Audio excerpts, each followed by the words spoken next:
I think the big question on everyone's mind, I know you've talked about this a little bit, but you feel, and the White House feels, that this federal surge worked. Yeah, I think the federal surge did work, and I think the concept behind it is genius. I really do. I mean, we look back on it and say, well, it certainly makes sense. But when you have a district or an area, a city, where crime is out of control, and you cannot deny that 2 years ago, crime was out of control in the district, you've got to come up with something that makes it safer for the people in the district. And when President Trump made the decision to bring in federal forces along with the MPD, I think that it was a collective effort, a collaborative effort to make sure that there was enough police power, enough law enforcement energy to confront the crime problem that we have in the district. And there's no question there's a crime problem here. And the first place you start is on the street with the arrest of the criminal. I mean, we can talk for another hour about what happens after that. But I think that the initial concept was brilliant.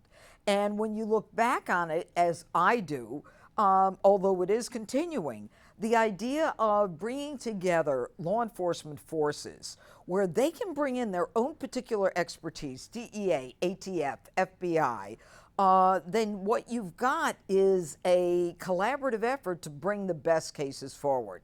So today I was at Union Station, and I was talking to an officer with Amtrak. And he said to me, it was out of the blue, we weren't talking about this, actually we were talking about his dog, because I love dogs. And he said, you know, thank goodness for the National Guard. He said, because we can't control what's going on here without them, because at 3 o'clock we see hordes of kids coming in, and we need their help. And I couldn't help but think back to August 7th when the surge started. And although there was this 30-day surge, MPD, the mayor, Bowser, the police chief have agreed to continue this collaborative effort with the federal law enforcement agencies working with MPD. And it's so far 4,754 arrests, 466 guns that have been taken off the street, and homicides are down 68%. This is year over year you're looking at? Yeah.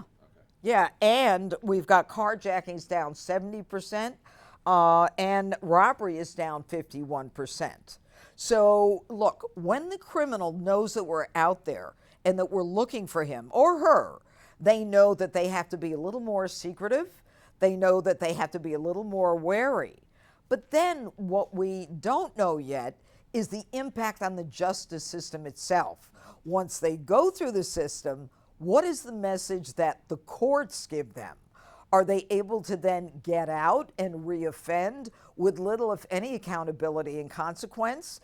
And I see the revolving door of injustice here in the district. I know that people were focused on that 30 days. It is fair to say, I think, that we're still seeing, as you said, more federal agents here in some capacity, and the National Guard is going to probably be here until it seems like 2026. Has there been any jump in numbers in violent crime since the end of that 30-day period that you can note, or you're not entirely sure? I'm not entirely sure. You're asking me to distinguish between September 7th and today. Yeah. And it's very hard. It's very hard for me to assess whether crime has gone up. I mean, you really need to be a statistician at this point. All I can do is I can count homicides.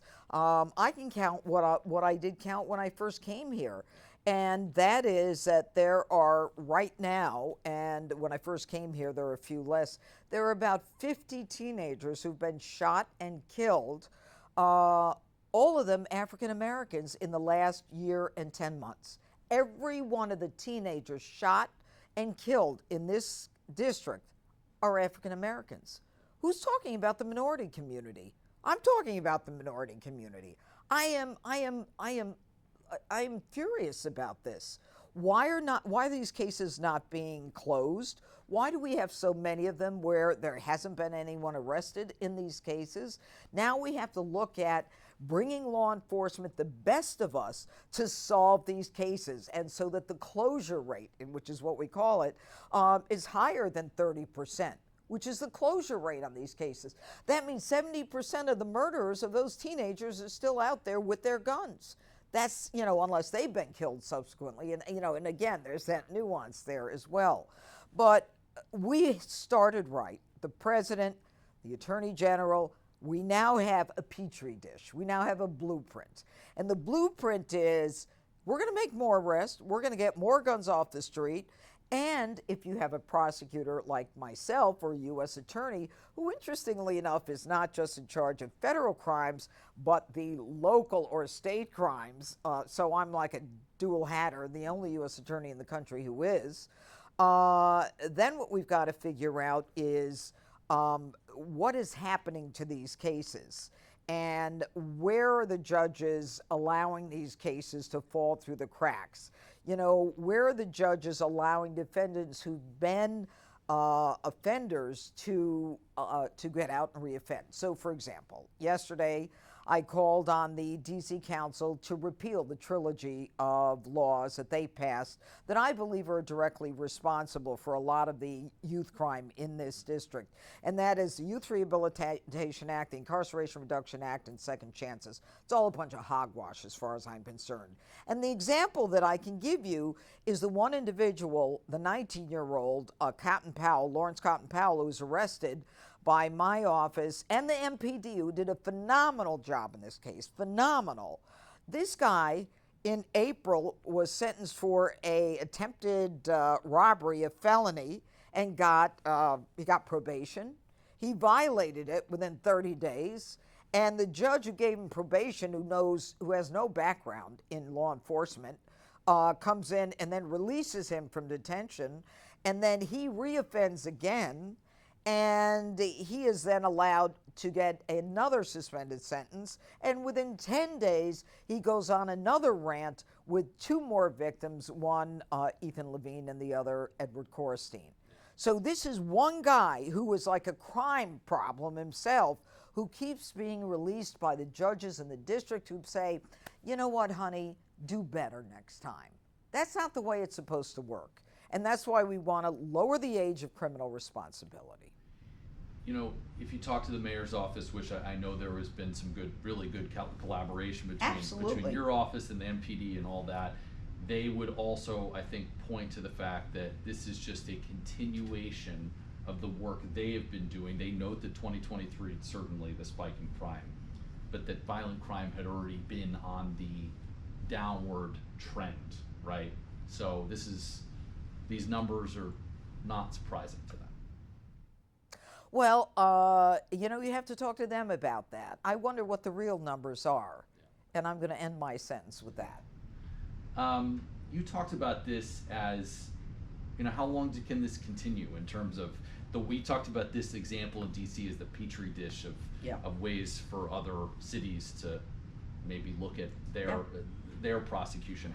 How long can this keep going here in Washington? It can keep going until we have no crime on the streets, until we get guns off the streets, until those same violent offenders who are repeat offenders, and one I talked about yesterday, it's time for him to be off the street, all right? 4 felonies are too many felonies. 2, 3, 4 victims are too many victims, all right? It's time for him to be in jail. Now let me tell you what else is important. What's important is the prosecutor. The prosecutor before me, the Biden prosecutor, did not paper, that's what they call it in the district, or file charges in 60% of the arrests. I actually filed charges in 92% of the arrests. The prosecutors in my office now understand we have a job to do. When the police make an arrest, we put together a sufficient case with them to make sure that we can go forward. I'm not going to allow 62% of those arrests to just be thrown away and let those offenders think that they've gotten away with it. But you see, it's along the spectrum.